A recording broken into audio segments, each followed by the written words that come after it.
नमस्कार दोस्तों, आपका स्वागत है हमारे धार्मिक मेरे कान्हा यूट्यूब चैनल पर। आज हम आपके लिए एक नई कहानी लेकर आए हैं जो जगत के पालन हर भगवान श्री हरि की पत्नी मां लक्ष्मी ने उनसे एक औरत विधवा क्यों होती है इसके बारे में पूछा था। तो चलिए कहानी शुरू करते हैं। अगर आप भी आध्यात्मिक जानकारी पाना चाहते हैं तो इस चैनल को अभी सब्सक्राइब कर लो। तुम एक बार माता लक्ष्मी भगवान विष्णु से मिलने के लिए जाती है और कहने लगती है, प्रभु, जब मैं आपसे मिलने के लिए आ रही थी तो मेरी नजर मृत्यु लोक पर जा पड़ी। वहां मैंने देखा कि 3 स्त्रियों जो आपस में सहेली थीं, उनमें से 2 स्त्रियों विधवा होकर कि दुखी जीवन जी रही थीं, जबकि एक स्त्री सुहागन होकर के अपने पति के साथ सुखी जीवन बिता रही है। प्रभु, यह बात मेरी समझ में नहीं आई, इसलिए मेरे मन में 3 प्रश्न उठने लगे हैं। अब मैं आपसे यह चाहती हूं कि आप मेरे तीनों प्रश्नों के उत्तर देकर मुझे संतुष्ट करने की कृपा करें। मित्रों, इस प्रकार माता लक्ष्मी की बात को सुनकर भगवान विष्णु कहते हैं, हे लक्ष्मी, तुम मुझे अपने तीनों प्रश्नों को एक एक करके बताओ। मैं तुम्हें तुम्हारे तीनों प्रश्नों के उत्तर देकर कि पूरी तरह संतुष्ट करने का प्रयास करूंगा। अब माता लक्ष्मी कहती हैं, प्रभु, मेरा पहला प्रश्न है, कौन सी स्त्री समय से पहले विधवा हो जाती है? मेरा दूसरा प्रश्न है, कौन सी स्त्री को जीवन में कभी सुख नहीं मिलता? और मेरा तीसरा प्रश्न है, कौन सी चीज ऐसी है जो एक पत्नी अपने पति को मांगने से भी नहीं देती? मित्रों, इस प्रकार माता लक्ष्मी के प्रश्नों को सुन करके भगवान विष्णु कहने लगे, तुम जिन स्त्रियों की बात कर रही हो उनमें से 2 स्त्रियों विधवा होकर अपना दुखी जीवन जी रही है और वहीं पर एक स्त्री सुहागन होकर के अपने पति के साथ में अपना सुखी जीवन जी रही है। तुम जानना चाहती हो आखिरकार ऐसा क्यों है? तो मैं तुम्हें एक छोटी सी कहानी सुनाता हूं, तुम्हें सब समझ आ जाएगा।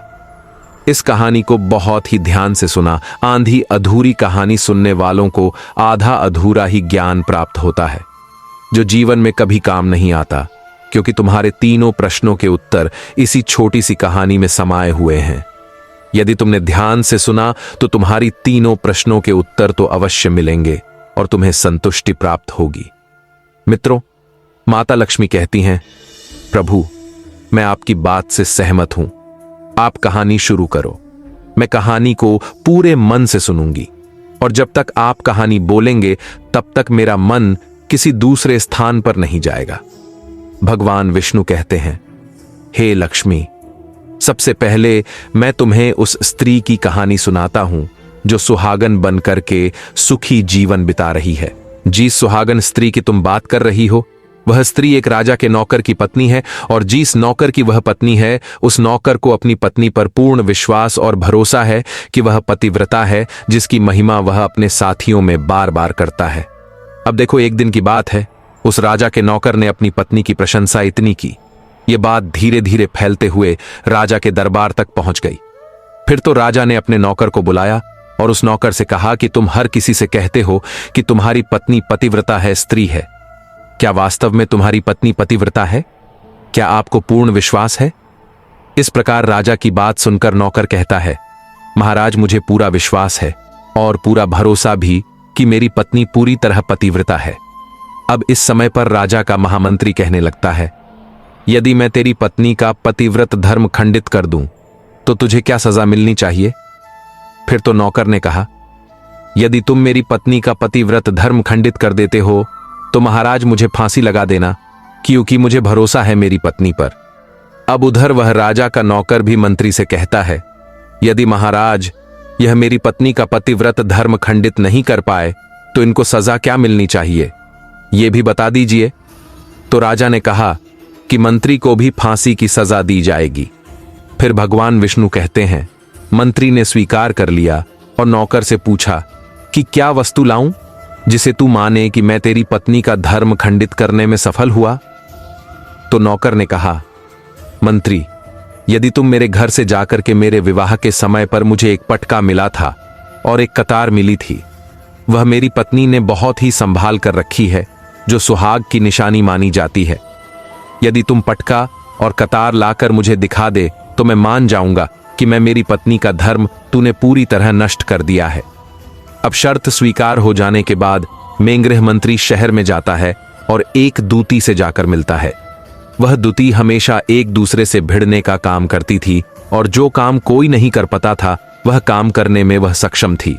फिर इस प्रकार उस मंत्री ने उस दूती को अपने स्वार्थ के लिए बुलाया और द्वितीय से कहा कि देखो, इस नाम का एक व्यक्ति है, उससे मेरी शर्त लगी है।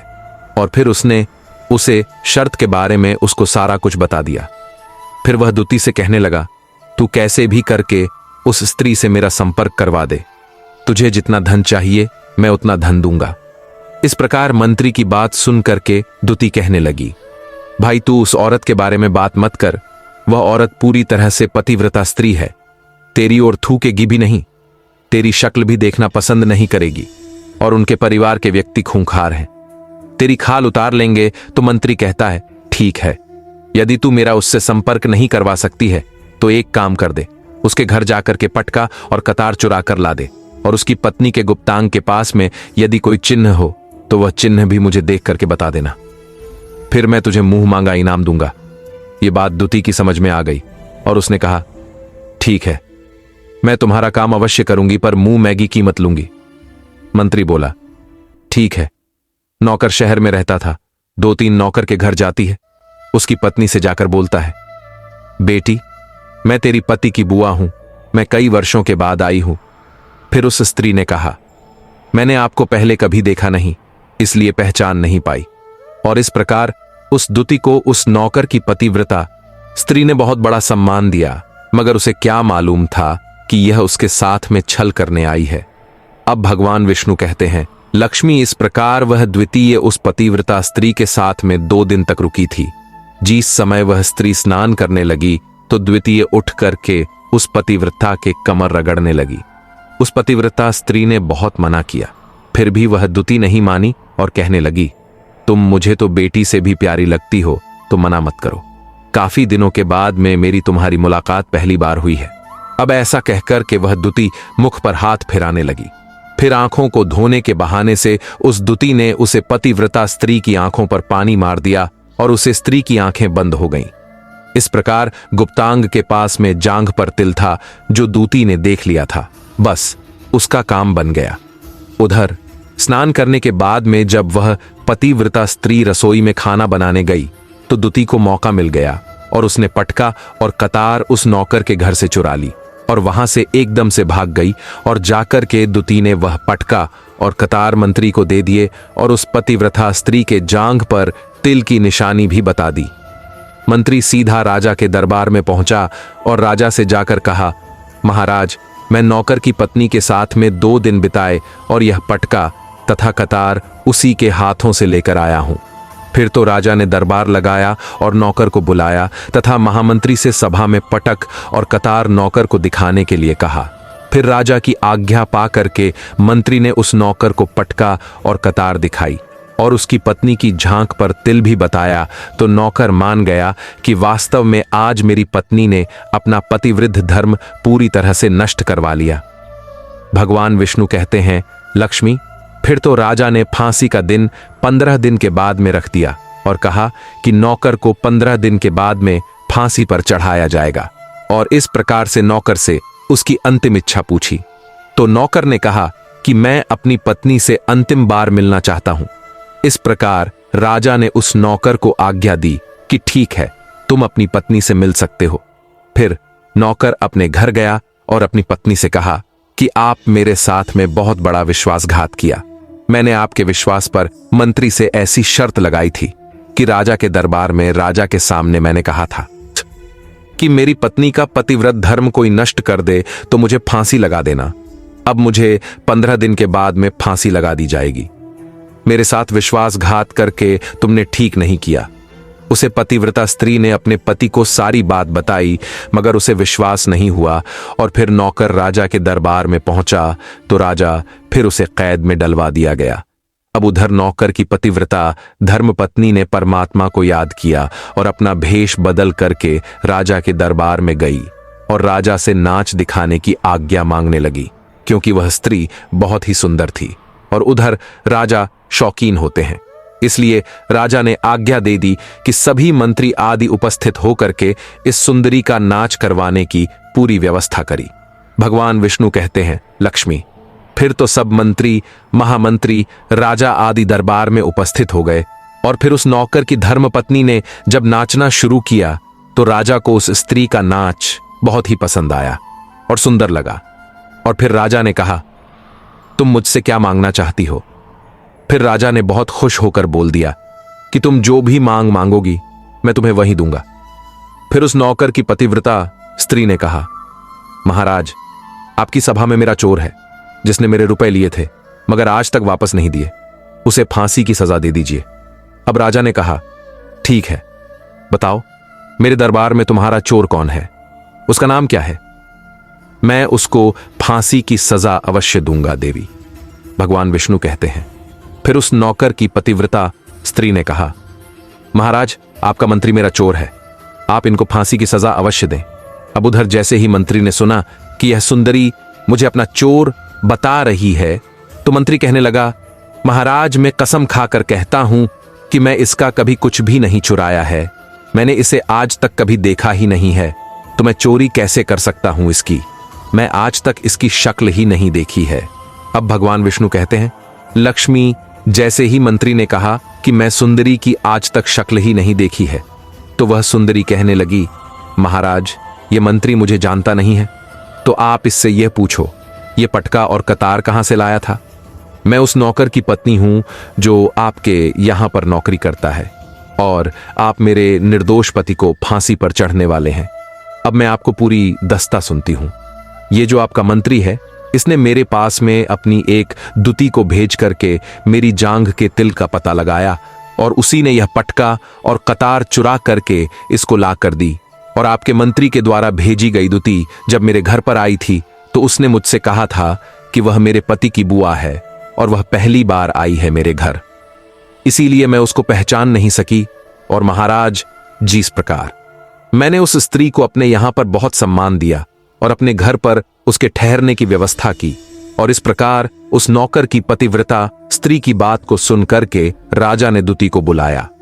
फिर उस दुती ने राजा को सारी सच्चाई बता दी, जिससे राजा ने उस नौकर को रिहा कर दिया और मंत्री को फांसी पर चढ़ा दिया। भगवान विष्णु कहते हैं, लक्ष्मी, इस प्रकार उस नौकर की पतिव्रता स्त्री ने अंत में राजा से कहा, महाराज, मैं अपने पति से बहुत प्यार करती हूं, मैं एक चरित्रवान स्त्री हूं, कभी भी मैं अपने पति का नाम तक अपने मुंह से नहीं लेती हूं और ये मुझ पर लछन लगा रहे हैं। भगवान विष्णु कहते हैं, लक्ष्मी, मेरी कहानी पूरी होती है। अब तुम अपने तीनों प्रश्नों के उत्तर सुनो। तुम्हारा पहला प्रश्न था, कौन सी स्त्री समय से पहले विधवा हो जाती है?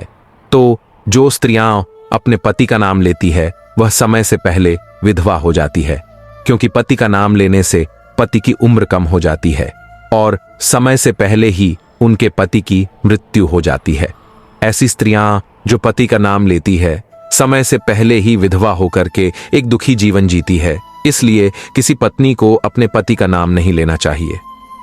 बस यही राज की बात है कि तुम जिन 3 सहेलियों की बातें कर रही थीं, उनमें से 2 विधवा थीं और एक यह नौकर की पत्नी थी जो पतिव्रता स्त्री थी। यह पतिव्रता स्त्री कभी भी अपने पति का नाम मुंह से नहीं लेती थी, और उधर वह 2 स्त्रियों जो विधवा होकर जीवन दुखी होकर जी रही है, वह हमेशा अपने पति का नाम लेकर ही बुलाती थी, जिसकी वजह से उनके पति की उम्र कम हुई और फिर वह दोनों स्त्रियों समय से पहले ही विधवा हो गई और आज वह दुखी जीवन जी रही है। इसलिए कभी भी स्त्रियों को अपने पति का नाम अपने मुंह से तो बिल्कुल नहीं लेना चाहिए। अब तुम्हारा दूसरा प्रश्न था, कौन सी स्त्री को जीवन में कभी सुख नहीं मिलता है? तो समझ लो, जो स्त्रियां अपने पति के बिना अनुमति के किसी तीर्थ स्थान या उत्सव में जाती है, उनके जीवन में कभी सुख नहीं आता। ऐसी स्त्रियां जीवन पर दुखी रहती हैं और उन्हें पति का कभी प्रेम नहीं मिलता। भगवान विष्णु कहते हैं, लक्ष्मी, तुम्हारा तीसरा प्रश्न था कि ऐसी कौन सी चीज है जो एक पत्नी अपने पति को मांगने से भी नहीं देती? तो समझ लो, वह चीज गाली है। एक चरित्रवान स्त्री कभी अपने पति को गाली नहीं दे सकती, और जो स्त्री गाली देती है वह स्त्री कभी चरित्रवान नहीं होती, और ऐसी स्त्री जीवन भर रोती ही रहती है। उसके जीवन में कभी सुखी नहीं आती और समय से पहले ही ऐसी स्त्री विधवा हो जाती है। मित्रों, इस प्रकार कहानी सुनने के बाद में माता लक्ष्मी पूरी तरह से अपने तीनों प्रश्नों से संतुष्ट होकर कहती है, प्रभु वास्तव में जो स्त्री चरित्रवान होती है वह कभी दुखी जीवन नहीं जीती है, क्योंकि ऐसे घर में लक्ष्मी का सदा वास होता है और वह घर धन धाम से हमेशा भरपूर बना रहता है। ऐसी स्त्रियां हमेशा घर को स्वर्ग बना देती है।